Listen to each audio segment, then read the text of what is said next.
अब हजारों मार्गों से हमला होता है। तन को स्वच्छ रखने का साधन है स्नान करते हैं, और स्नान में हम साबुन, शैम्पू या अन्य कोई उपकरण लगाते हैं जिससे हमारा तन साफ रहे, स्वच्छ रहे। और मन को स्वच्छ रखने का जो साधन है वो सत्संग है। तन को स्वच्छ रखने के लिए स्नान चाहिए और मन को स्वच्छ रखने के लिए सत्संग चाहिए।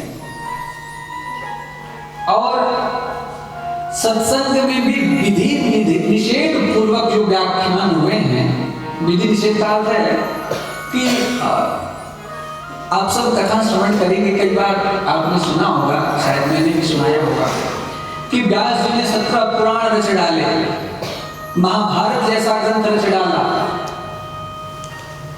एक वेद से 4 वेदों का विभाजन कर डाला, ब्रह्मसूत्र लिख डाला, भाष्य लिख डाला, फिर भी उनके मन को शांति नहीं मिली। कारण क्योंकि जितने ग्रंथ, जितने पुराण, वेदों का जितना विस्तार है उसमें विधि निषेध ज्यादा है। ये करो, ये मत करो, ये खाओ, ये मत खाओ, ऐसे चलो, ऐसे मत चलो। एक होता है विधि जो करना है और एक होता है निषेध जो नहीं करना है। शांति नहीं मिली। फिर नारद जी ने उनसे कहा कि आपने विधि निषेध और ज्ञान की चर्चा तो बड़ी कर ली, लेकिन जब तक आप भगवान के दिव्य कथाओं का वर्णन नहीं करोगे, उनकी लीलाओं का वर्णन नहीं करोगे, तब तक मन को शांति मिलने वाली नहीं। ऐसे समझे जैसे कितनी भी सुंदर जलेबी बना दी जाए, इमारती जलेबी, और कितनी भी बढ़िया शुद्ध देसी घी में बनी हो, लेकिन वो खाने योग्य तब होगी जब उसको चीनी की सीने में डुबोया जाए, तभी तो खाने योग्य होगी। ऐसे ज्ञान उत्तम है, अंदर तो ज्ञान ही जाएगा, लेकिन तब जाएगा जब वो चाशनी में डूबा हुआ, तब वो स्वादिष्ट हो। कई मार्गों से हमारे मन पर हमला हो रहा है, मन को मलिन करने का। आप मोबाइल उठाओ तो मोबाइल पे हमला, मोबाइल से हमला हमारे मन पर। टीवी खोलो तो टीवी पे हमला, वो दो मुर्गा बैठा लेते हैं न्यूज वाले, और एक वो उसको गालियां बक रहा है, वो उसको गालियां बक रहा है, बस चल रहा है टीवी पे। आप अखबार उठा लो, अखबार में भी यही सब भरा पड़ा। मन को अपवित्र करने के, मन को मलिन करने के हजार मार्ग वर्तमान में खुले हुए, और पवित्र करने का एक ही मार्ग है सत्संग। वो हमको बड़ी सुलभता से आज प्राप्त हो रहा है। ये लक्ष्मी नारायण भगवान की कृपा ही हमारे और आपके सबके ऊपर। वैसे तो कथा के महत्व को आप सब खूब अच्छे तरह से जानते हो। कथा के महत्व को बताने की औपचारिकता मुझे नहीं करनी है, क्योंकि मुझे लग रहा है मंदिर में ही 7वीं कथा हो रही है, शायद 7वीं कथा है, जिसमें दूसरी बार मैं कथा कर रहा हूँ।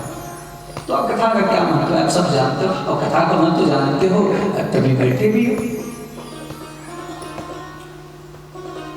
मैं कथा के महत्व को आपसे नहीं कहूंगा, मैं कथा सुनने की विधि आपसे आज कहना चाहता हूं। देखो, एक बार मुझसे किसी ने प्रश्न किया था कि महाराज जी आजकल कथाएं बहुत हो रही हैं, टीवी पे भी कथाएं हैं, आजकल कथाओं के आयोजन पहले से ज्यादा हो रहा है, फिर भी व्यक्ति के स्वभाव में परिवर्तन नहीं आ रहा है। अपराध बढ़ते जा रहे हैं, पाप बढ़ते जा रहे हैं। इसका अर्थ क्या यह है कि कथा निष्प्रभावी हो गई?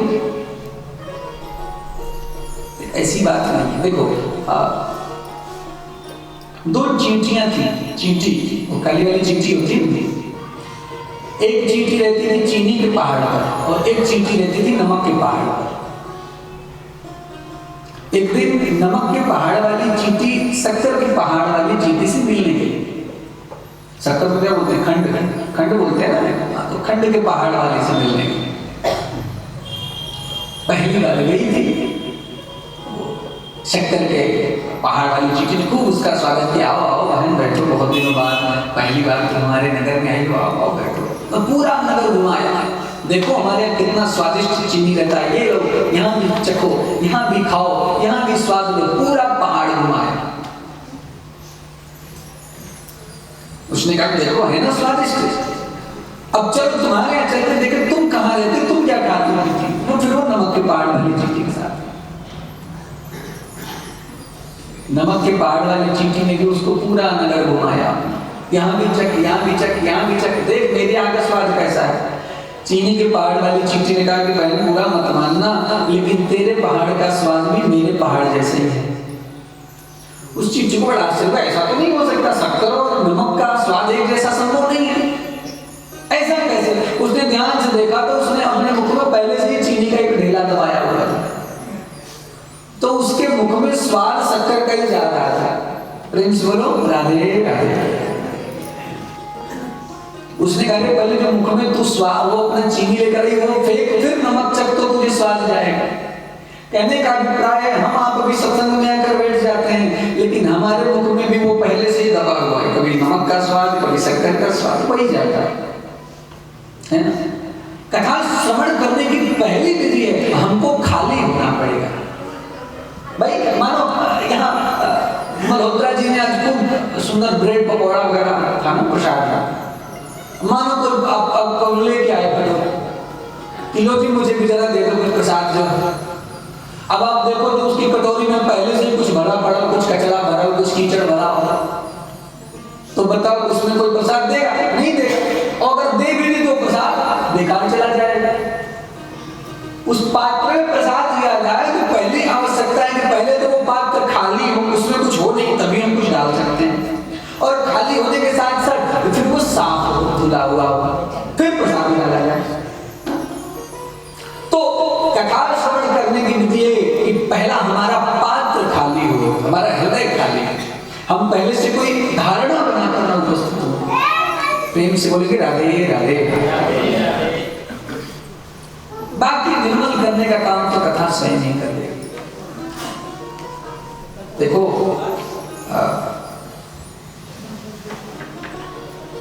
अभी हम लोग 3 दिन पहले तक राम कथा श्रवण कर रहे थे सिविल सिटी में, तो वहां एक कथा आती है कि भोले बाबा कथा सुनने गए थे अगस्त ऋषि के पास, कुंभज ऋषि के पास।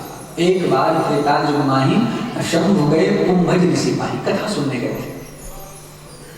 अब भोलेनाथ कौन है? समुद्र है, सागर है, सिंधु। और कथा सुनने किसके पास गए थे?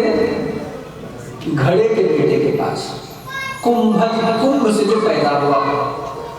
भोले बाबा ने किसी ने पूछा कि आप समुद्र हो के घड़े के बेटे के पास कथा सुनने जा रहे हैं? ये कथा सुनने की विधि है कि भोले बाबा भी कथा सुनने जा रहे हैं तो अपने आप को बिल्कुल सूक्ष्म करके, अकिंचन बना के, अपने पात्र को खाली करके तब जा रहे हैं। ये कथा सुनने की विधि। और आप सब तो वैसे भी बहुत अच्छे श्रोता हो, मेरा पिछले साल का अनुभव है। और आज के समय में इस कथा की उपयोगिता इसलिए ज्यादा है, एक तो कारण ये मैंने बताया कि हमारे मन के ऊपर चौतरफा हमला हो रहा है। दूसरा कारण ये है कि देखो सतयुग था, अपने 4 युग का वर्णन आता है, सतयुग, त्रेता, द्वापर और फिर कलयुग। सतयुग में 2 लोकों की लड़ाई हुई है, स्वर्गलोक और दैत्य लोक, 2 लोकों की लड़ाई हुई है। दैत्यों ने स्वर्गलोक पर हमला कर लिया, कभी हिरण्याक्ष ने पृथ्वी लोक पर हमला कर, 2 लोकों की लड़ाइयां हुआ करती थी। सतयुग के बाद फिर त्रेता आया, त्रेता में 2 लोकों की लड़ाई नहीं हुई, त्रेता में 2 देशों की लड़ाई हुई है, भारत और लंका की लड़ाई। लड़ाई थोड़ी सी और सूक्ष्म है। फिर त्रेता के बाद द्वापर आया, द्वापर में न 2 लोकों की लड़ाई है न 2 देशों की लड़ाई है। द्वापर में 2 भाइयों की लड़ाई है, 2 परिवारों की लड़ाई है, कौरवों और पांडवों की लड़ाई थोड़ी और व्यक्तिगत हो गई। अब द्वापर गया, फिर कलयुग आया। अब कलयुग में न 2 लोकों की लड़ाई है, न 2 देशों की लड़ाई है, न 2 परिवार की लड़ाई है। कलयुग का व्यक्ति स्वयं से लड़ रहा है। आज हमारी खुद से लड़ाई है, हमारे इसी हृदय में काम, क्रोध, लोभ, मोह, ईर्ष्या, द्वेष, पाखंड, मत्सरता आदि अवगुण बुराइयां रहते हैं। और इसी हृदय में प्रेम, करुणा, तितिक्षा, दया, सहयोग की भावना, प्रेम आदि रहता है। लेकिन देखने में अक्सर आता है कि महाराज क्रोध जीत गया, दया हार जाता है। देखने में आता है लोभ जीत जाता है, दान हार जाता है। अक्सर देखने में ऐसा आता है कि करुणा हार जाती है और ईर्ष्या जीत जाती है। क्यों? ऐसा क्यों होता है? ऐसा इसलिए होता है, आप मान लो दो बैल हैं और आपस में लड़ रहे हो, तो कौन जीतेगा? जो ज्यादा खा पी के हृष्ट पुष्ट होगा वही जीतेगा, जो कमजोर होगा उसको पटक देगा, मार देगा। इसी तरह हमारे यहाँ काम, क्रोध, लोभ, मोह ये जीत जा रहे हैं। प्रेम, करुणा, दया, सहयोग की भावना, तितिक्षा ये सब हार जा रहा है। क्यों? क्योंकि हम फीडिंग काम को, क्रोध को, लोभ को, मोह को ज्यादा दे रहे हैं। हम खुराक ज्यादा उस बैल को दे रहे हैं जिसका नाम काम है, क्रोध है, लोभ है, मोह है। तो प्रेम को, करुणा को, दया को, तितिक्षा को, सहयोग को, इसको खुराक कैसे मिले? इसको खुराक मिलती है भगवान की कथा से। भगवान की कथा। मैं उत्तराखंड में कथा कर रहा था, एक संगत बोले महाराज ये कथा में इतना खर्च होता है, क्यों ना ये कथा न कराकर हम किसी गरीब कन्या की शादी करा दें। हमने कहा कि बात आपके मन में कैसे आया? उन्होंने कहा पिछली बार आपने कथा सुनाया ना, तो आपने कहा था कि गरीबों की मदद करनी चाहिए। तो हमने कहा कि ये बात आपके मन में कहां से आई? कथा से ही तो आई, सत्संग से ही तो आया। तो ये सत्संग ही हमारे हृदय में इन सब चीजों को स्थापित करते हैं कि हमको समाज की भी सेवा करनी है, हमको देश की भी सेवा करनी है, हमको धर्म की भी सेवा करनी है। कथा आज ज्यादा आवश्यक है पहले की अपेक्षा। अपने मन को हम लोग अगले 7 दिनों तक निर्मल करेंगे, पावन करेंगे। अपने ही इस हृदय में जो प्रेम, करुणा, दया, तितिक्षा आदि जो सद्गुण है उनको मजबूत करेंगे, बलवान करेंगे और समय समय पर हम सत्संग करते रहेंगे, जिससे वो सदा सर्वदा बलवान बना रहे। आइए हम लोग प्रवेश करते हैं विषय में। और कई बार मैंने आपको श्रवण कराया है भागवत महात्म्य। आज के 6 अध्याय की कथा होती है, इसको भागवत महात्म्य कहा जाता है। महात्म्य का अर्थ है महिमा, प्रशंसा। और भागवत जी की महिमा भागवत जी नहीं गा रहे हैं। ये जो 6 अध्याय की कथा है ये ब्रह्मवैवर्त पुराण और स्कंद पुराण का।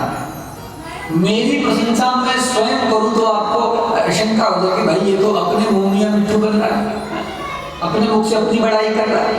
लेकिन जब कोई दूसरा बड़ाई करे, नहीं वो तो बहुत अच्छे हैं, वो तो बहुत सज्जन है, तो फिर समझना चाहिए हाँ प्रशंसा के पात्र कोई है। भागवत जी की प्रशंसा स्वयं भागवत जी नहीं कर रहे हैं, ब्रह्मवैवर्त पुराण, स्कंद पुराण कर रहे हैं। इन्हीं 2 पुराणों की कथा आज प्रथम दिवस में होगी। ध्यान से आप लोग सुनिए। पहला श्लोक है सच्चिदानंद रूपाय विश्वोत्पत्त्यादि हेतवे तापत्रय विनाशाय श्री कृष्णाय वयं नमः। बहुत प्यारे श्लोक है। वृंदावन में जब मैं कथा कर रहा था तो पहले दिन की कथा केवल इस एक श्लोक पे ही चली गई थी। बहुत अद्भुत श्लोक है। कई बार मैंने इसकी व्याख्या आप लोगों के सामने की है, विश्लेषण भी किया होगा। भगवान का स्वरूप है सत्य, चित्त और आनंद। सत्य स्वरूप है भगवान का। जहां भी कहीं सत्य आपको दिखाई दे रहा हो, समझना भगवान वहां पर लक्षित है। जहां चित्त अर्थात प्रकाश दिखाई दे रहा हो, समझना भगवान वहां उपस्थित है। और जहां आनंद दिखाई दे रहा है, समझना वहां भगवान उपस्थित है। सच्चिदानंद रूपाय। काम क्या है? बोले विश्वोत्पत्त्यादि हेतवे, संसार की उत्पत्ति, पालन और संहार, इनके 3 प्रमुख काम। लेकिन थोड़ा सा अंतर है, नया भाव श्रवण करो। उत्पत्ति हमारे द्वारा भी होती है, हमारे भी बेटा बेटी पैदा होते हैं। पालन हमारे द्वारा भी होता है, हम भी अपने बच्चों को भोजन पानी, राशन, कपड़ा, लत्ता, फीस वगैरह देते हैं, पालन होता है। और संहार यदा करा कभी हमारे बीच से कोई चला भी जाता है, तो ये काम तो हमारे द्वारा भी होते हैं, भगवान के द्वारा भी होते हैं। लेकिन थोड़ा सा अंतर है, हमारी उत्पत्ति में मोह जुड़ा हुआ है, मेरा बेटा, मेरी बेटी, मेरा परिवार, मेरा घर। लेकिन भगवान की उत्पत्ति में मोह नहीं जुड़ा। हमारे पालन में अहंकार जुड़ा हुआ है। अरे मैंने पढ़ा लिखा के उसको डॉक्टर बनाया, इंजीनियर बनाया, पीसीएस बनाया, आदि आदि। लेकिन भगवान के पालन में कोई अहंकार नहीं। प्रेम से बोलो राधे राधे। आजकल तो स्थिति ये हो गई है कि व्यक्ति आज एक केला भी किसी को दान करता तो फोटो पहले खिंचवाता है, केला बाद में देता है। आजकल ये सोशल मीडिया का जमाना है। अगर कोई केला भी बांटेगा तो फोटो पहले डालेगा। एक जगह तो मैंने फोटो देखा, एक ही केला 8 लोग दे रहे थे, महाराज 8 हाथ लगाए थे। फिर से बोलो राधे राधे।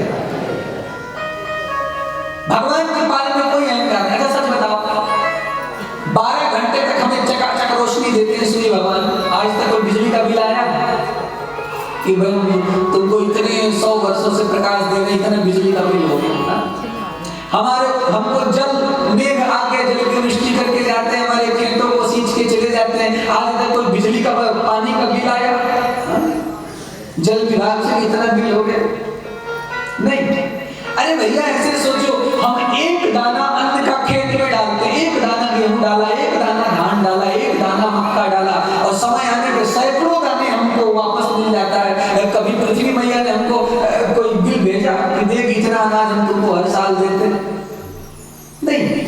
परमात्मा के पालन में कोई अहंकार नहीं, कोई अहंकार नहीं।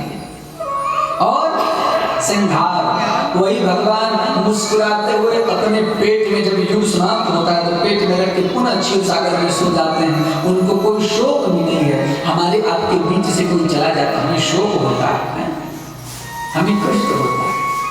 यही अंतर है। और ये मानव जीवन की यात्रा यहाँ से प्रारंभ होकर, शोक से प्रारंभ होकर निशोक तक जाने की यात्रा, मृत्यु से प्रारंभ होकर अमृत तक जाने की यात्रा है, अभयत्व से प्रारंभ होकर अमृत तक जाने की यात्रा। यही सत्संग है।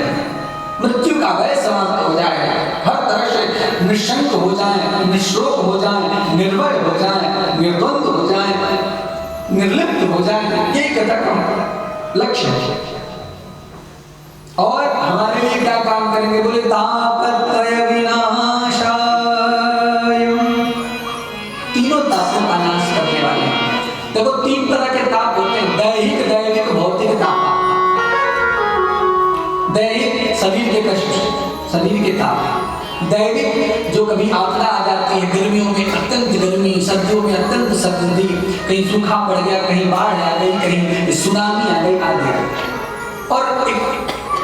और है भौतिक ताप, हमारे शरीर के संबंधी जनों से जो कष्ट प्राप्त होते हैं। बोले तापत्रय विनाशाय, भगवान श्री कृष्ण की जो चरण शरण ग्रहण करता है उसके तीनों ताप मिट जाते हैं। प्रेम से बोलो राधे राधे। अब आपके मन में प्रश्न आएगा, महाराज हम तो कितने समय से भगवान के शरणागत हैं, हमारा ताप तो आज तक नहीं मिटा, हमारा शरीर अभी भी बीमार होता है, हमारे रिश्तेदार अभी भी रुक जाते हैं, हमको तो अभी भी गर्मी सर्दी लगती है। फिर इसके 2 बातें हैं, या तो हमारी शरणागति कच्ची है, या तो हमने इस बात को समझाना है। देखो तापत्रय विनाशाय का अर्थ है कि जो भगवान का भक्त हो गया उसके जीवन में कष्ट नहीं आएगा, ऐसा नहीं है। उसके जीवन में कष्ट तो आएगा, दुख तो आएगा, समस्याएं तो आएंगी, लेकिन उसके अंदर 2 बातें होंगी। क्या? पहली बात तो ये कि उन्हीं समस्याओं को देखने का नजरिया बदल जाएगा। प्रेम से बोलो राधे राधे। हाँ, वो दृष्टि बदल जाएगी। देखो सत्संगियों के लिए सृष्टि नहीं बदलती, दुनिया तो यही रहती है, बस दृष्टि बदल जाती है, देखने का नजरिया बदल जाता है। प्रेम से बोलो राधे राधे। आप लोगों ने कथा सुनी होगी, जब भोले बाबा की बारात पहुंची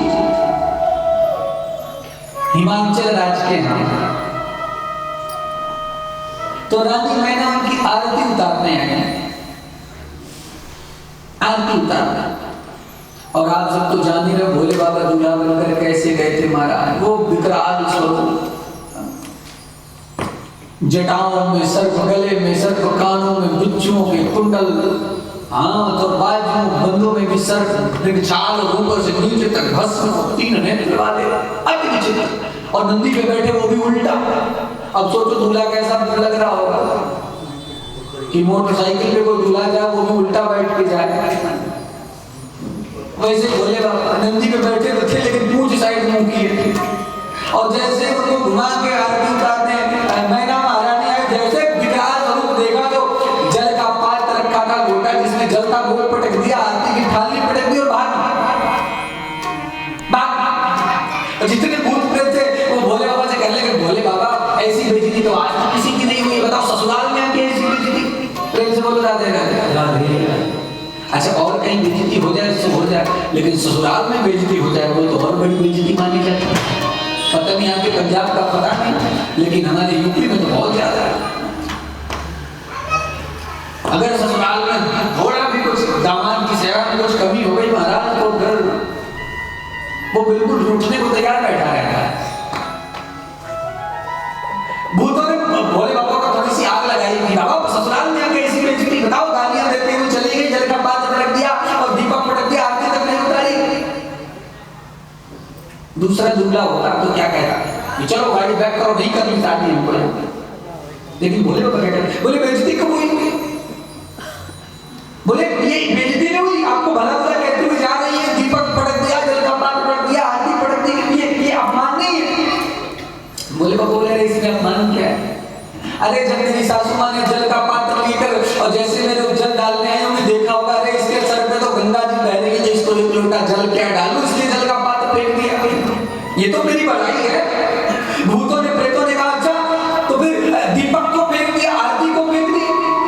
भोले बाबा बोले बस थोड़ी नजर नीचे पड़ी होगी तो चंद्रमा चमक रहा होगा, तो मेरी सासू माँ ने सोचा होगा कि जिसके माथे पर चंद्रमा चमक रहा है उसको ये दीपक क्या दिखाऊं, तो दीपक पटक के चले गए। और फिर भूत प्रेत बोले फिर महाराज जी आपको गालियां बकते हुए क्यों गई? भोले बाबा मुस्कुरा के बोले कि ससुराल में तो गाली सुननी ही पड़ती है, ससुराल में तो गाली सुनना अच्छी बात होती है।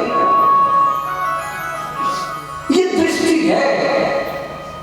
सत्संगियों के लिए दुनिया नहीं बदलती, सृष्टि नहीं बदलती, दृष्टि बदल जाती है। उन्हीं चीजों को वो भिन्न तरह से देखने लगता है। भगवत प्रेमियों के जीवन में भी दुख तो आएंगे, कष्ट तो आएंगे, लेकिन उस कष्ट को सहन करने की क्षमता और उस कष्ट को क्या अंग्रेजी में क्या बोलते हैं, हैंडल करने का जो तरीका होगा वो भक्तों का बदल जाएगा। प्रेम से बोलो राधे राधे। ऐसे समझे मानो आपके पैर में कांटा लग गया हो, अब वो कांटा अंदर जाकर टूट जाएगा, अब वो कष्ट दे रहा, दर्द हो रहा, तो क्या करेंगे? एक कहेंगे भैया एक सुई हो पतली सी, उस सुई से उस कांटे को निकालना। अच्छा बताओ कांटा जब निकालेंगे तो कष्ट होगा कि नहीं होगा? जब सुई चुभेंगे तो कष्ट होगा, कष्ट तो होगा, दर्द तो होगा, लेकिन उसकी पीड़ा हमको नहीं होगी, हमको हाय हाय नहीं होगा। क्यों? क्योंकि हम जानते हैं कि ये कष्ट तो हो रहा है, लेकिन ये कष्ट हमारे पैर में लगे हुए कांटे से जो हमेशा कष्ट हो रहा है उसको निकाल के बाहर फेंक देगा, मैं सुखी होगा।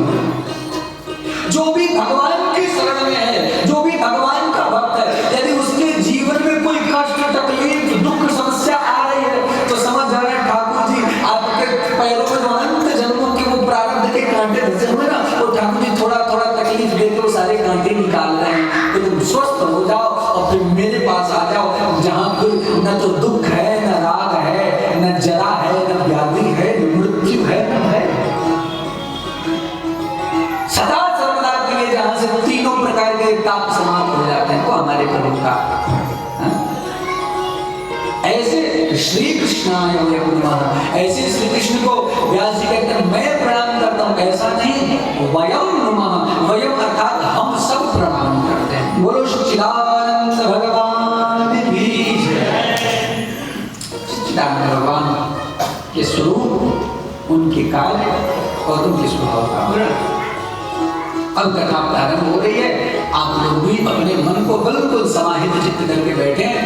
कथा प्रारंभ हो रही है नैमिषारण्य के पावन तीर्थ से।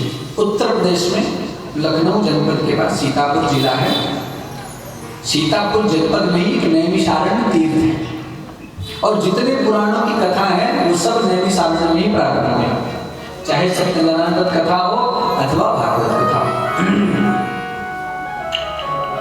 वहां पर 88,000 ऋषि बैठे हुए हैं, जैसे आप इतने सब श्रोता बैठे, और उन सब ऋषियों के मुखिया हैं, मुख्य श्रोता हैं श्री शौनक जी महाराज। जैसे हमारे आज के मुख्य यजमान मल्होत्रा जी हैं, आज के शौनक जी मल्होत्रा जी हैं, वो मुखिया के रूप में बैठे। उन्होंने एक संकल्प लिया है, क्या? सहस्त्र सममाचर, 1000 वर्ष तक हम लोग सत्संग करेंगे। 1000 वर्ष। क्यों भाई? हमने तो सुनी कथा 7 दिन की होती है, फिर इन लोगों ने 1000 वर्ष का संकल्प क्यों लिया? उनका नियम है कि हम नैमिषारण्य से बाहर नहीं जाएंगे, नैमिषारण्य में ही रहेंगे और 1000 वर्ष तक हम केवल कथा श्रवण करेंगे और कोई काम नहीं। देखो, इसके कई कारण हैं। एक कारण तो ये है कि अलग अलग जगह पर जाएंगे, बहुत सारे कार्य करेंगे तो नए नए अपराध बनेंगे, इसलिए एक जगह रुक जाओ। दूसरी बात, यदि संकल्प नहीं लिए रहेंगे तो 2 दिन कथा सुने, तीसरे दिन नहीं आए, या फिर पता चला कथा होनी है 30 तारीख तक कथा चलेगी, ठीक है 30 में तो टाइम है, चलेंगे 27-28 तारीख से चलेंगे। लेकिन जिसका संकल्प है कि 7 दिन की कथा हम पूरी कथा श्रवण करेंगे तो उसकी कथा चूकेगी नहीं। ये संकल्प का बल होता है। इन संतों ने सोचा कि 1000 वर्ष तक हम अन्य किसी काम में जाएंगे, बस कथा ही श्रवण करेंगे। इनका जीवन ही कथा मात्र का जीवन, कथा ही सुनना और सुनाना इनका काम। सब बैठे हुए हैं, उन्हीं के मन में श्री सूत जी महाराज का आगमन हुआ। क्यों आगमन हुआ? शौनकादियों ने ब्रह्मा जी से प्रार्थना की थी कि पहले तो हमको वो स्थान बताओ जहां पर 1000 वर्ष तक हम कथा सुने और हमको कोई विक्षेप न हो। प्रेम से बोलो राधे राधे राधे। इसलिए कथा स्थल का चयन भी बड़े सोच और समझ कर करना चाहिए। हम लोग इतने सौभाग्यशाली हैं महाराज की भगवान के सामने बैठकर उन्हीं की गाथा सुनने का अवसर प्राप्त होता है। कितना सौभाग्य है। स्थान का बड़ा महत्व होता है। आप यही कथा माइक से घर में बैठकर सुनोगे तो उतना प्रभाव नहीं होगा।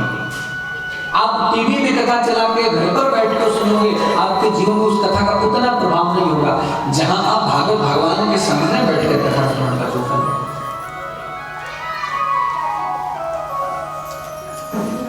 एक तो ऐसी जगह बताओ जहां हमें कथा में कोई विक्षेप न हो 1000 साल। दूसरा, हमको कोई कथा सुनाने वाला ऐसा वक्ता बताओ जिसकी आयु 1000 से अधिक हो और 1000 वर्ष तक हमको कथा श्रवण कराता रहे। दूसरी बात, हमारे प्रश्नों का समाधान करने में वो समर्थवान हो। प्रार्थना किया और ब्रह्मा जी की प्रेरणा से, ब्रह्मा जी के आदेश से सूत जी महाराज इस सभा में पधारे। सूत जी की बिल्कुल अल्प अवस्था है, बिल्कुल नवयुवक है, 16 वर्ष की अवस्था है। जब ऋषियों ने देखा कि सूत जी महाराज का आगमन हो रहा है, सब अपने अपने स्थान से खड़े हो गए। प्रेम पूर्वक सम्मान के साथ ले जाकर उनको व्यासपीठ पर बैठाया, उनके चरण धुले, चरणोदय किया, उनका सुंदर दशोपचार पूजन किया और सब हाथ जोड़कर उनके सामने बैठकर उनसे प्रार्थना करने लगे। हे गुरु जी, अज्ञान ध्वांत विध्वंस कोटि सूर्य समप्रभ सूताख्याहि कथा सारम् मम कर्म रसायनम्।